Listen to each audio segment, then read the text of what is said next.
it would have been great if you were there. But can you hear me well, Anthony?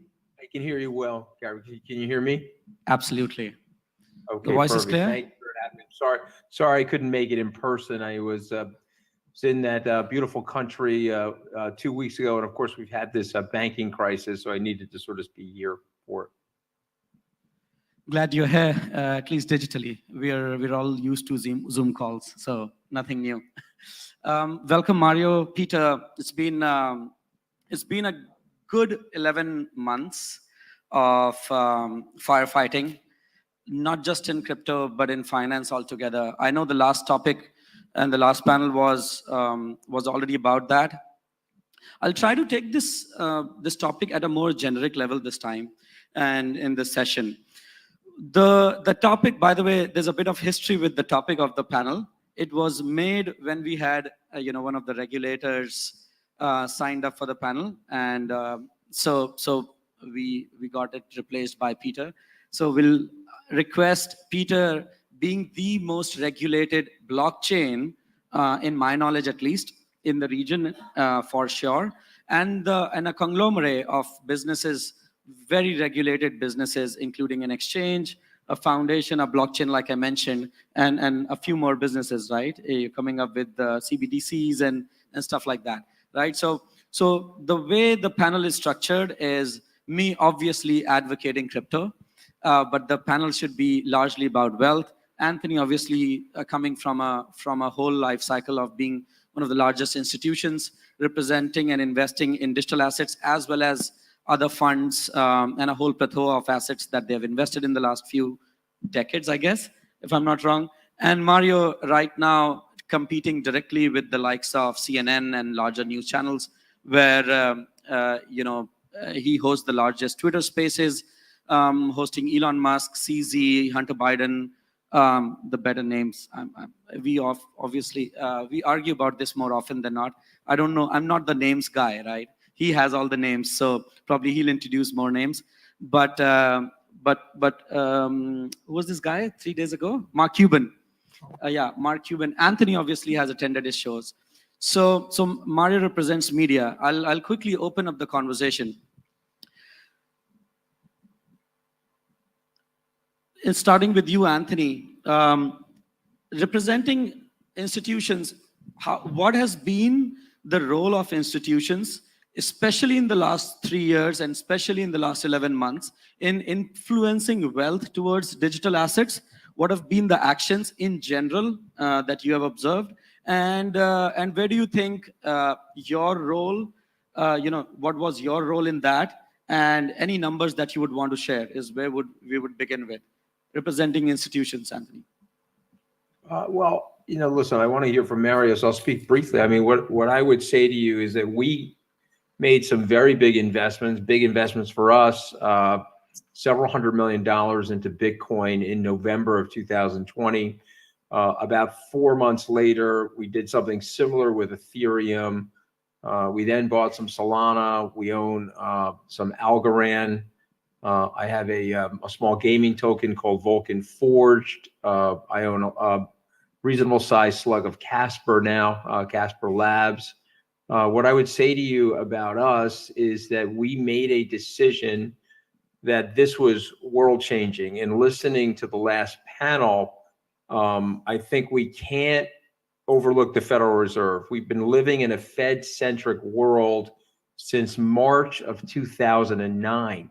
And so the induction of all that capital into the marketplace, the zero interest rate policy for a decade and a half, changed everybody's behavior. Rightly or wrongly, when the Fed made a decision to add 40% more M2 to the money supply, so literally they printed 40% more dollars than existed previously in history, it was a game changer, and it probably distorted markets. Their move then to raise rates, the highest interest rate and the highest rapidity of interest rate rise in probably 40 years. It was very clear, especially from last week. I put out on Twitter on March 7th, after listening to Jerome Powell's testimony, it's very clear they wanted to break something. It's literally what I put out on Twitter. Lo and behold, I didn't think it was going to happen that quickly. they broke something. So we're sitting here in a industry that is going to change the world. It's just better technology. It's going to make us more economically efficient. It's going to delayer our ability to work with each other. But we're doing it in what I think is a very rough financial services environment, very rough central banking policy environment. And so it probably got distorted on the upside in terms of being overpriced back in November of 2021. But I think it's being distorted on the downside now. And if people just stay the course, I think they're going to be well served. Yeah, I think it's the Ray Dalio, How Economic Machinery Work. It reminds me of that video on how everything, when it starts, lives the hype cycle, lives the speculative cycle, while the production is on its way, on its organic growth path, and then it crashes below the production value, which I think is the current state of digital assets in general. In particular, and all the assets in general. So I think I'll have to bring the question to Mario this time, even more precise. Mario, what has been the role of media? And I know it's been really, really important in the last 3 years, and especially the last 1 year of sort of bear trend of media in general, yours in particular, and how has that influenced wealth to flow towards digital assets? It's been fascinating. I think, I want to empathize with Anthony of what we're going through now.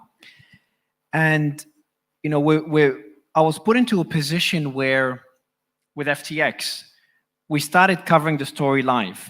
And it was unexpected. But what happened is that people were coming on the show to blow the whistle on things that the media didn't know, nobody knew. And then this information started coming out later. And that caught us by surprise. But I didn't realize the impact until I started seeing the impact, until I started seeing the media come onto the show to get the information. And, I felt that responsibility back then, but I thought it was limited to crypto. And then what I learned in the last few days is that it impacts everything. What we saw with Silicon Valley Bank is, despite all the mistakes they did, it was initially a run on the bank. And the speed in which that run happened is unprecedented. We had Bill Ackman come on the show, Jason Calacanis dropped by, Mark Cuban dropped by, and they started sharing their concerns live on the show in front of hundreds of thousands of people. So what's happening now is that information is spreading a lot faster, which is concerning because fear spreads a lot faster. There was even a senator that said, I think they want to start censoring information that could lead to a bank run, which is fascinating. But at the same time, there's a positive side to all this. So the speed of how fast information spreads, the lack of censorship, especially with Twitter acquiring, Elon acquiring Twitter, leads to, more transparency, because you had people that can come on the show live as news was breaking. They didn't have time to prepare for a media interview. There was no recording done and bits edited. It was live on the show while the events were happening. I did a show 14 hours yesterday on this. Day before, not 14 hours. Day before, 20 hours. Day before that, 15. Just covering the implosion with Silicon Valley Bank and Credit Suisse. And so I'm starting to feel that the institutions are being held accountable a lot quicker. So that's the positive side to it. And I think we'll see more and more of these kind of what Elon coins as citizen journalism, or people that leverage social media to spread information quickly, have an increasing impact on crypto and the financial market in general. And that was really, I kind of confirmed this today. We had a few regulators come on. We had a few investment bankers. Robert Wolf spent a few hours with us, and Michael Green. And most panelists today in the 14-hour show that we did yesterday agreed that the biggest lesson they've learned, bank runs have always happened, but the biggest lesson they've learned is now it's a lot faster. a loss of confidence in the system in today's social media world is a lot more dangerous than it was before, where it could have been limited, it could have been controlled, the damage could have been controlled. So I'd be fascinated to see how the financial market responds to this, to the something that we didn't see even back in '08. And again, that applies to crypto as well. It would be interesting to see how the increasing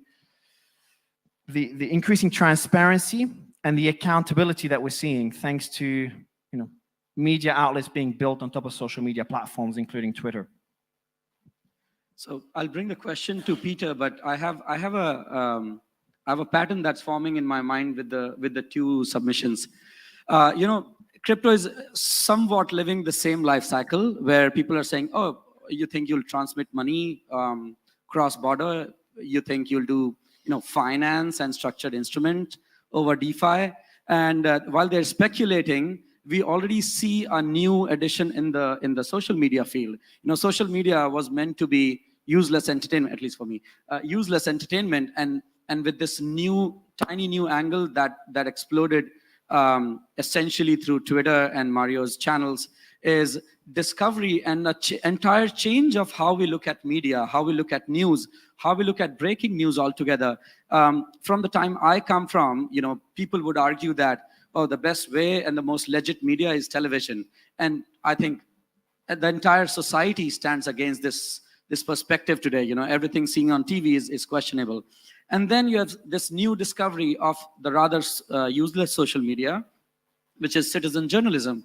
Now you can depend on the news, not because it's coming right from the source, it's discovered right in front of you, it unfolds right in front of you, and with all the participants joining it live. So regulators, banks, investors, even I remember your shows from FTX days, Mario. You also opened up for the people who had lost money in FTX. This is as good as it gets, because now you have the last mile retail audience and the guys affected by that essentially being brought on the stage. So I think this is a similar life cycle that we are discovering with crypto, and that we will discover with crypto, finding and disrupting use cases that are not even discovered today, right? So I'll bring that to Peter with this perspective. Again, same question, much quicker conclusion. Peter, what are the regulatory approach changes and implications you have seen in the last 3 years and 1 year, and that are affecting the flow of wealth into crypto? Thank you. So I think somebody mentioned it. Closer. I think, as somebody mentioned on the last panel, that we're in this transition regime. I think we're kind of transitioning from the Wild West, if you will, of crypto to the early innings of the institutional regime. And so I think you're going to see a lot more participation by institutions. And I think to Anthony's point, which is very well taken, that transition regime is happening in the context of a very tough fiscal and monetary policy context, particularly in the U.S., where the U.S. has recently been exporting a lot of inflation. But I think if you think about the underlying technology, distributed ledgers, smart contracts, that technology is so profound that you're going to see it's going to persist, just because the amount of frictions and transparency and divisibility it brings are just so profound. That you're going to see institutions come around. So my conversations with major institutions, some in New York, some in Asia, they're budgeting $3 to $5 billion over the next 3 to 5 years just on Web3. And it's going to increasingly be less about what the Wild West was about in terms of crypto. It's going to be more and more about, Web3, digital assets. If you think about the assets in the world, the vast majority of assets are held privately, right? They're not accessible.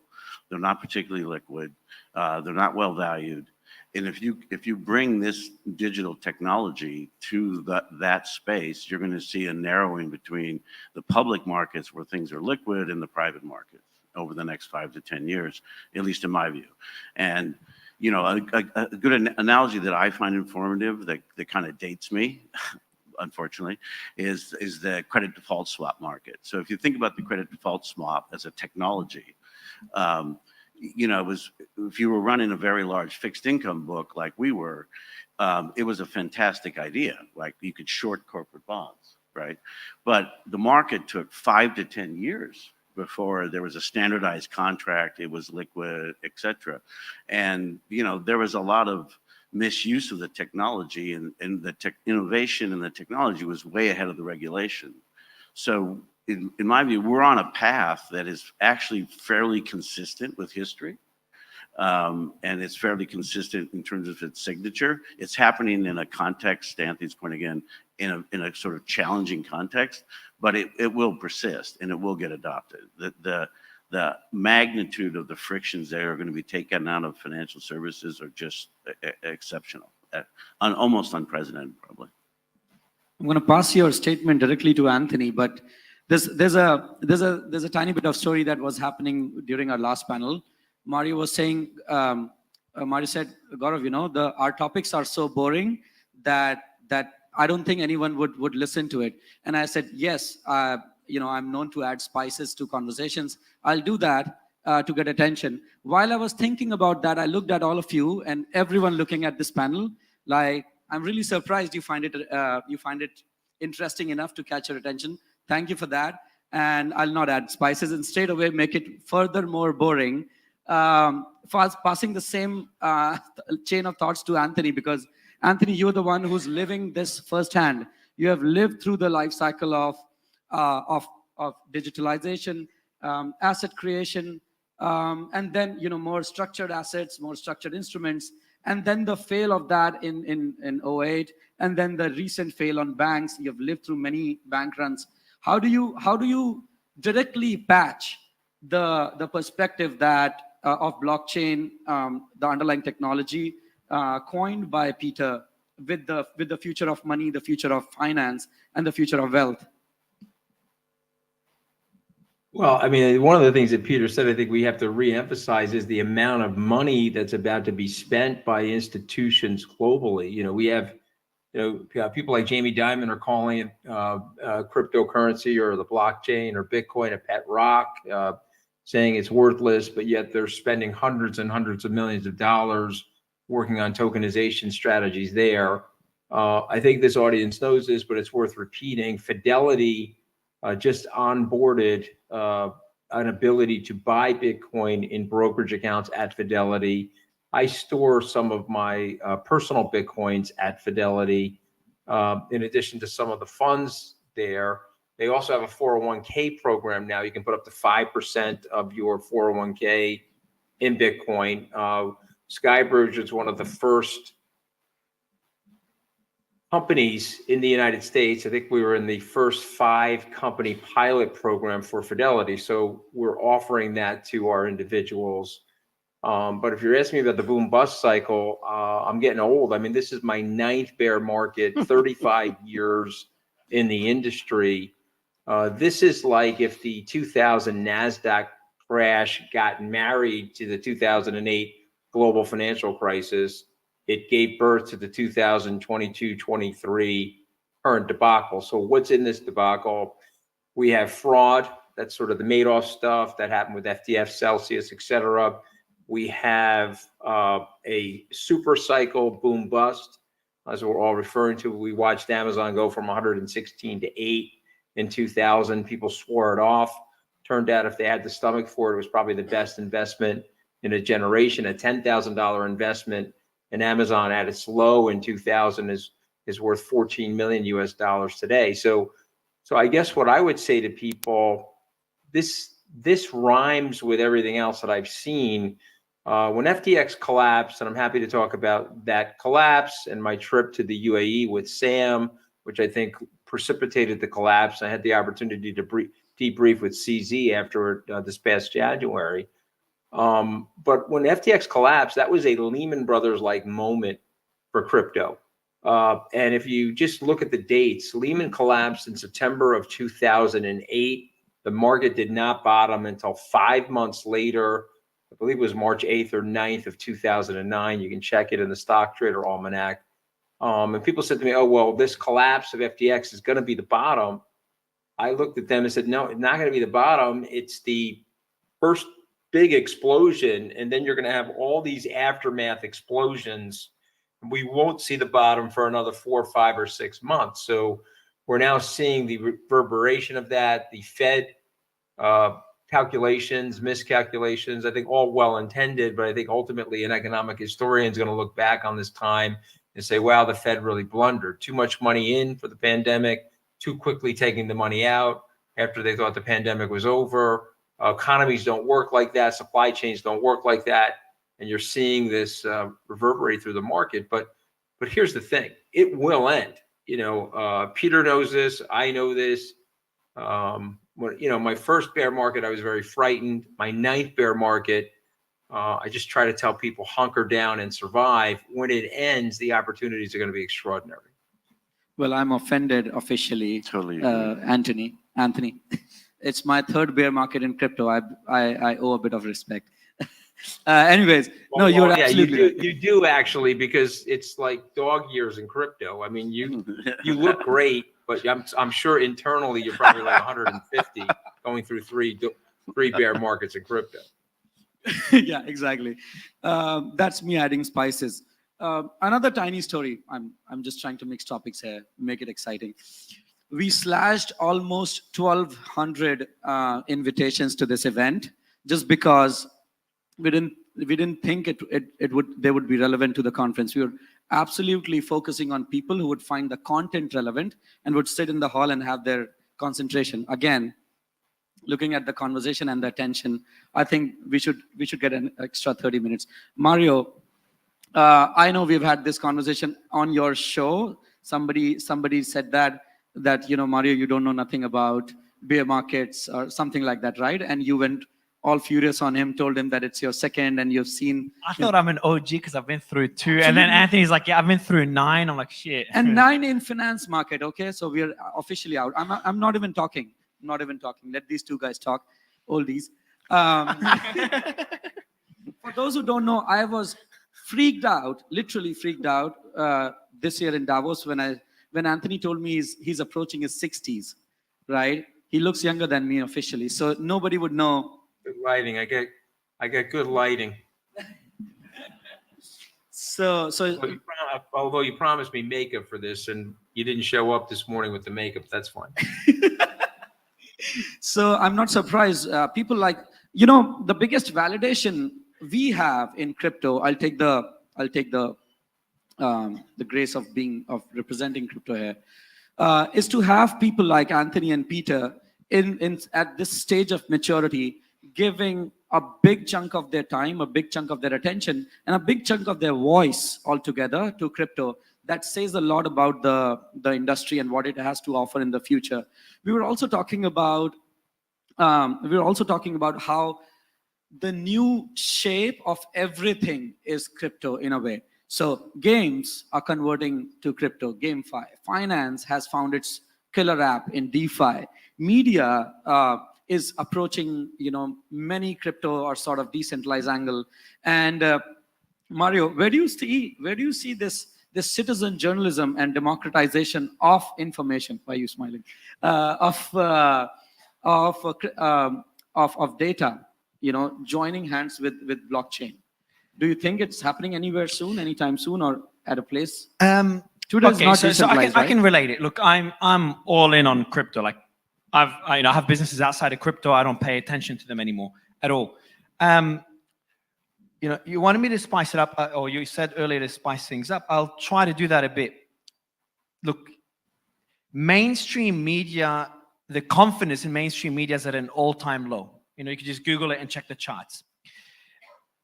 People love to make fun of CNN, Fox News, and the rest of them. So then the question is, if the trusted source of information are no longer trusted, where are people going to get this information from? Now, social media is the second option, but there's a problem with that. It's not a real solution. And I'll get to your question, don't worry. There's a problem with social media as well because, with lack of censorship, with Twitter leading the way, any information can spread. And we've seen that in crypto as well. You could have players that do the right thing, rumors created about them, including individuals, and then those rumors just become self-fulfilling prophecies. We talked about this today with the current debacle that Anthony was talking about. is that when you have an institution, or with the fractional reserve banking, you have any institution that could be doing the right thing. Any bank that has the same run as Silicon Valley Bank would not exist today, even if they were doing the right thing. That's scary to me. Now, most of the focus when I had a 14-hour show, I'm still saying it so many times, because it was just a fascinating discussion. Robert Wolf came on 3 times, and I just kept asking the same question to every panelist we had. We had like 30 panelists more yesterday. I haven't slept yet. And I would ask them the question. I'm like, guys, like, we're talking about the mistakes that Silicon Valley Bank made, okay? Forget about FTX, forget about all these. This is a bank that did not, did not do proper risk mitigation. They made the wrong decision. Fair, okay? They should be penalized. But the run they went through is scary, in my opinion, because I'm like, and the Fed reacted so quickly, and then we saw the same thing. The Swiss National Bank reacted so quickly, giving a $50 billion loan to, correct me if I'm wrong, it just came out a few hours ago, to Credit Suisse. And I'm thinking, I'm like, Credit Suisse is on the list of, there's a list called Global Systematically Important Banks list. And there's like 33 banks on there. 7 of them are Chinese-owned national banks. And Credit Suisse is on there. And, they needed I'm not going to call it a bailout, but they needed funding that quickly. Silicon Valley was a top 15 bank in the US. So I'm just asking every panelist I had, I'm like, with the speed in which information spreads, with the fractional reserve banking that we have, how are regulators gonna deal with this? They've never dealt. We've had an ex-FDIC regulator on our stage every day for the last 4 days, and he's like, Mario, we don't have the tools to deal with such speed in which fear spreads. Now, to get back to the point of citizen journalism and Web3, I feel we've got that responsibility as well. Like my biggest fear is saying something wrong. Really, really worried. Like, one of the main things we said on our show is like, we don't want to be responsible for a bank run. But at the same time, I don't want to be responsible by saying, hey, this bank is fine. And then 5 days later, you've got Silicon Valley Bank 2.0. And the same thing applied in crypto. Remember when FTX fell? When we had CZ was on stage on that day, and have a few other people come on. And we were critical about one particular exchange, okay? Because they did a big mistake. And then we said, look, we're very critical of that. The amount of impact those words had was a reminder of how important it is to get the facts right.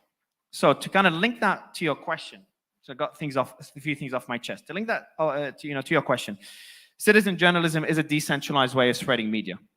No one censors us. Nobody. Now, censorship does exist on YouTube. It does exist on other platforms, and criminal content is censored on Twitter as well. But that means I'm responsible to censor myself. And I think every person in the media space is responsible for the same thing. And for anyone absorbing that information, they should be very careful. And for any regulator, I think you got to find a solution to this new world we live in the way, the speed, and the transparency in which media spreads. And we're learning as we go. Last 2 minutes, concluding thoughts by the panelists on how do you see this evolving from an institutional media and regulatory perspective. Peter, would you begin, please?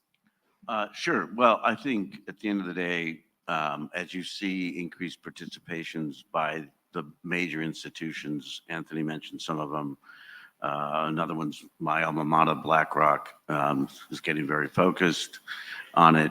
Some of the big institutions in Japan are now focusing very much on Web3. So in my view, you're going to see those institutions are going to drive, in partnership with the regulators, the kind of regulation framework that's going to ultimately get developed, and that's just going to take time. I mean, I think if you really sat back and asked the question, actually, somebody from a very large institution asked me the other day, so what is a regulated layer 1 blockchain, right? And there was sort of silence in the room, And we sort of sat and looked at each other and said, well, we're in partnership with the regulators, and we're talking to them every week, and we're developing that framework. And so for me, it's a little bit like, look, we're going to learn, and we're going to get smarter, and we're going to develop a framework, and it's going to take time, but it's going to happen. It's absolutely, in my view, going to happen. It's just too important and too transformative. And to spice it up, I think financial services 5 to 10 years from now will be unrecognizable as it is today. I don't think this technology is so profound. To me, this is like, you know, I think of Bitcoin, probably to a fault, but I think of Bitcoin as an application to blockchain like search was to the internet, right? It drove early adoption, but the underlying technology was much, much more profound. And, you know, again, to date myself, you know, I'm so old that I had to figure out what the internet meant. You know, it was very, very hard to understand how powerful this is. What did it really mean? Brick and mortar, not brick and mortar, all brick, all mortar, etc. But it took time, and then now it's just, you don't even think about it, right? That's what will happen in digital assets, in my view. Fantastic. Mario, closing thoughts? I'll be very, very quick because I know time's up. But I'm just, you know, Mark Andreessen said something on the show a few months ago now, and we're talking about Elon because he's on the board at Twitter. And he's like, you know, what's happening on Twitter is something that hasn't happened in the Western world, or anywhere really. And the lack of censorship on Twitter is an experiment being observed by other social media platforms. And, you know, I'm humbled and feeling the responsibility of being part of that experiment. But I'm also concerned and excited to see the impact that experiment will have on the world, really, and in this case, on financial markets and on crypto. So that's my closing thoughts. Yeah. Anthony? What I would say about my colleagues here, Peter, continue to write and speak about this because you're having a way bigger impact on these institutions than you realize. As they enter the space, you're giving them comfort. You're sort of a big icebreaker. What I would say to Mario is the people that know you, Mario, are not only super proud of you, but we want you to keep going. And in my career, you know, I've had my ups and downs, and I've certainly been viciously attacked. I'm just going to tell you some advice. As you get more and more successful at what you do, you are an international name brand at this point, and ignore the punditry of attack. And what my grandmother would say is that what other people think of you is none of your business. And so focus on your goals. What you're doing is amazing. And I think I think you are compounding it right now. And so you're going to have an even bigger impact in 2 or 3 years. And then I would just say more broadly about Web3 and the internet. In my lifetime, I've never seen anything like this. And AI is coming as well. But I think we're this is like the transistor 50, 60, 70 years ago. And there's always fits and starts and scam artists and people that do the wrong thing when a new technology is being adopted. But if you do the right thing consistently and you live with a lot of integrity, there'll always be great opportunity. And so those are my messages, and we're wildly bullish. I'm so bullish that I'm up at 3 o'clock in the morning here in New York talking to you guys. And I really appreciate the opportunity. I'm literally having goosebumps. I feel like clapping first before I part of my thoughts. So guys, an important incident that happened already twice now and has always been the same in the past. Fidelity opened up access to Bitcoin when Bitcoin hit 12,000 after the last bear market, you know, for their customers without even making a media news out of it. Like Anthony said yesterday or one of those days, they didn't really make a news out of it. They opened up Bitcoin and Ethereum as a product to their portfolio. To give you a tiny glimpse of what that means, there are more than 5 projects that are above $500 million in their market cap now, when we all agree that it's undervalued market, that are building on Bitcoin. A lot of large NFTs, I disagree with NFTs, by the way, the present form of it, but a few NFT companies have already launched their Bitcoin chain-based, sidechain-based NFTs, and they're all sold out. Ethereum, I don't even have to tell you, is the largest piece of blockchain and crypto assets. Opening access to those two assets means opening access to almost 70% of crypto assets living on the public markets. It's a beginning of a new revolution in an existing large revolution. I don't want to quote the words exactly, but you should all go out on Twitter and check what Mario has to say, what Vineet, our dear friend from Cypher Capital, has to say, and more than that, what Arthur Hayes has to say about the upcoming bull markets. I'll leave you guys with a bit of research to do on that, on these products, on these offerings, and the crypto markets in general. Thank you so much for your time and patience. You've been an amazing audience.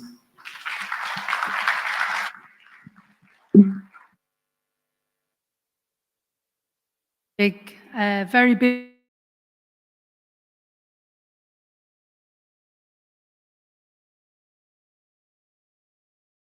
Nearly 3 a.m. where he is. And what a great motivation